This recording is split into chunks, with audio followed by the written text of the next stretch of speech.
ulit sa inyo mga pare, another day, another motovlog na naman tayo. So para sa vlog na to pre, may tatanong na ako sa inyo. May plano ka bang bumili ng first ever motorcycle mo mga pare? Pero, wala ka pang alam sa pagmumotor. Wala ka pang alam sa pagmamaneho. So yan. So kung oo mga pare, baka para sa'yo na tong video na to. So ang mga tips na to pre na may share ko sa inyo is naging malaking tulong sa akin. Kaya gusto ko rin siyang ibahagi sa inyo. At sana makatulong dito sa inyo. So kung interesado kayo mga pare, kung interesado ka, ikaw, at siya, at ikaw, at sila, simulan na natin to. So let's go! So tip number 1 mga pare, mag-enroll ka sa motorcycle safety courses. Yan. So isa sa mga pinaka-importante pre na dapat mong simulan kung ikaw ay beginner pa lang sa pagbubuhat. So sa natatandaan ko mga pare, meron tong tatlong level ng courses. So meron silang beginner, intermediate, so saka advanced ata. Ayan. So ikaw, pinangbaguhan ka pa lang pare na nagmumotor, pinaka-mainam na simulan mo pare sa beginner na courses. So dyan mga pare, ituturo nila sa iyo yung rules at basic control sa pagmumotor para maging roadworthy ka sa pagmamaneho sa kalsada. So isa din yan mga pare sa requirements para makakuha ka ng driver's license. So sa motorcycle safety course na ito mga pare, alam ko meron silang dalawang parts. So meron silang classroom session at practical session. So sa classroom session mga pare, doon nila ituturo yung traffic rules, yung defensive na driving technique at hazard awareness pare. So para tuturo nila dyan kung paano tayo makakaiwas sa mga possible na maging aksidente o naman sana. Ayan. So sa pangalawa pare ay yung actual driving session. So dito mga pare, ito na yung pinaka-exciting part. So dito tuturuan na nila kayo kung paano magmaneho ng motorsiklo. Basic controls sa motor, either clutch either manual man yan or automatic. Tuturuan din nila kayo pare kung paano ang basic riding skills. So mga magtuturo sa inyo yan mga pare is mga pro na instructors, so mapagkakatiwalaan nyo sila. Yan. So yan ang tip number 1 natin mga pare. So tip number 2 tayo mga pare. Safety gears. Yan. Isa yan mga pare sa pinaka-importanting wag mo kakalimutan kapag ikaw ay nasa kalsada. So tayo mga pare bilang motorcycle rider, exposed tayo sa lahat pre ng makikita mo sa kalsada. Exposed tayo sa pollution, sa panahon, araw-ulan, tsaka sa mga nakakasalamuhan natin, sa mga kasabay natin. So, ilan sa mga to mga pare na importanteng dapat meron tayo lagi kapag tayo nasa kalsada. Siyempre, pinakauna dyan sa lahat ay yung helmet. Helmet mga pare. Jacket, mas mainam tayo kung long sleeves. Pwede rin kayong gumamit ng knee pad, tsaka yung dun sa tuhod, at tsaka yung sa siko ng mga knee pads. Bilang isang baguhan pa lang, dahil baguhan pa lang kayo nagbubuhat pa rin, mas mainam kung gagamit muna kayo. So, ayun, jacket, and pantalon or jeans. Yan. Gloves, motorcycle gloves, at yung motorcycle boots. Or kahit anong sapatos, basta close shoes. Ayan. So, napaka-importante pa rin na protektado tayo pa rin habang tayo nasa biyahe. Dahil, hindi natin masabi na minsan kahit anong ingat natin, yung mga pagkakataon talaga tayong nagkakaroon ng hindi naasahan sa kalsada. Pero sana ay wag naman sana. So, ayan mga pare, meron pa palang isa. So, dahil nga sa tagulan na ngayon, isa sa mga essential pare na dapat meron din ganyan is yung raincoat or kapote. So, protection natin sa ulan mga pare. So, actually, totoo lang, hindi naman talaga 100% na hindi ka mababasa. Dahil kahit anong kapote ang suotin mo, talaga mababasa. Pero at least, hindi lahat ng ulan ay masasalubong. Kasi nahirap magkasakit ngayon. So, ayun mga pare, para sa tip number 2 natin. So, tip number 3 na tayo mga pare, dalawa na lang. So, tip number 3. Tip number 3, familiarize your motorcycle. Yan. So, explain the word itself mga pare, maging familiar tayo sa motorsiklo natin. So, kung ikaw ay baguhan at meron kang or nakakuha ka na ng bagong motorsiklo mga pare, ang pinakaunang gagawin mo sa lahat is kabisaduhin mo yung controls ng motor mo. Either manual man yan or automatic na motorsiklo.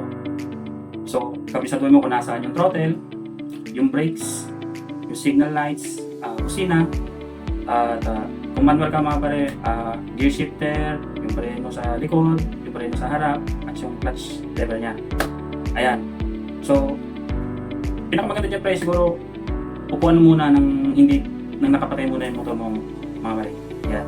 So, maganda kabisaduhin mo muna lahat ng controls niyan hanggang sa maging natural sa kamay at paa mo para magamit mo siya ng kahit hindi mo na tinitingnan. So parang ano lang ito mga pare, bagong cellphone. So pinakapa mo lang muna yan nakabisado yung mga controls. Ganon din sa motor mga pare. Hanggang sa dumating ka sa point mga pare na maging natural na sa'yo yung pagkapa mo dun sa, for example, sa signal light, sa kusina, ayan, so mga ganyan na hindi mo na kailangan tingnan dahil ang focus lagi ng driver is lagi nasa kalsada. Ayan. So, yun mga pare para sa tip number 3 natin. So, tip number 4 tayo mga pare. Mag-practice muna kayo sa ligtas na lugar at huwag kayong magmamadali. Yan. So, ibig sabihin naman pare, kapag natutunan mo yung mga controls ng motorsiklo mo, tulad nung sa tip number 3 natin,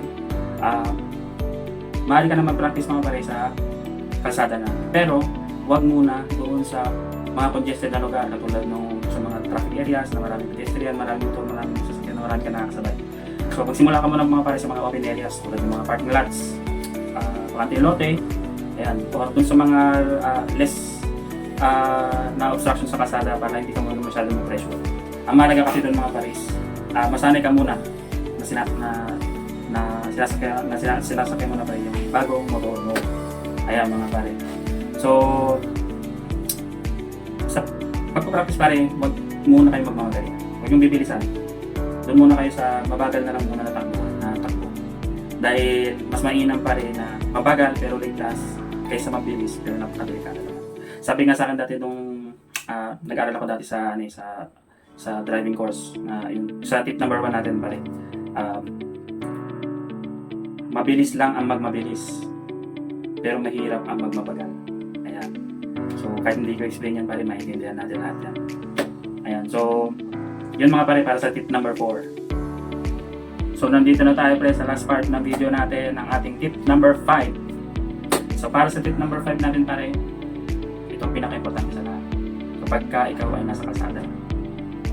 So tip number 5, maging alerto at maging defensive rider. Yan mga pare. Una sa lahat, hindi sapat mga pare na marunong ka lang magmotor. So natuto ka na, palagi natin marunong ka na. Pag hindi sasapat yun pare, dapat maging alerto ka rin sa kalsada. So lahat ng nabanggit ko from tip number 1 to tip number 4 dapat i-apply mo dito sa tip number 5 dahil nakasalalay dito pare ang kaligtasan mo at kaligtasan ng mga nasa paligid. Yan. So pag ikaw ay nagmamaneho na, lagi kang tumingin sa harap, sa gilid, sa likod. So lahat ng nakapaligid sa'yo dapat maging alerto ka sa lahat ng posibleng pwedeng mangyari. Sa bilis, hindi mo kailangan ng maging mabilis mga pare. Dahil, sabi nga nila, ang tunay na karera ng buhay, kaya makauwi ka sa bahay ng ligtas. Dahil lahat tayo mga pare ay meron kami ang uuwian. Kaya, kahit ano pa yan, huwag kang magmamadali pare pag-uwi dahil merong nag-aantay sa iyo. So, yun lang naman mga pare para sa tip number 5. So, ayan lahat mga pare, yung 5 tips na masishare ko sa inyo. Actually, napakadami. Ang dami pang pwedeng may-share pero pumili lang ako pare ng 5 na sa tingin ko ay magiging malaking factor sa inyo doon sa journey nyo pare na as beginner rider papunta dun sa part na marunong na talaga kayo. Hanggang maging advance kayo sa pagmumotor mga pare. So, kahit ako mga pare hanggang ngayon is ginagamit ko pa rin itong 5 tips na to hanggang sa ngayon. Lalo na kapag kunwari, may mga pagkakataon kasi na meron na aksidente, ganyan. So, naalala ko dito itong mga nabanggit ko rin sa inyo ng mga tips mga pare. So, ayan. Tsaka pare, one last na lang.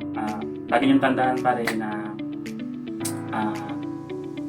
walang problema kung kayo ay baguhan pa lang.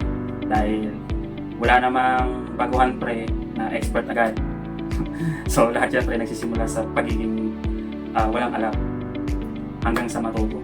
Ayan mga pare. So yun lang pre, lahat para sa vlog na to. So kung meron mga tips pa pre na pwede kayong may alam din kayong mga tips pre na pwede nyo ma-share. So pwede nyo ilapag yan pre sa comment section. So sabay-sabay tayo matuto mga pare sa lahat. Ayan, so maraming salamat sa inyo mga pare. Kung nandito ka pa, I got you. So yun, joke lang pare. Maraming salamat pare kung umabot ka hanggang sa dulo ng video na to. At sana makatulong ako sa iyo at sa inyo. So, ayun, para sa ating vlog number 4, maraming salamat mga pare. Peace out!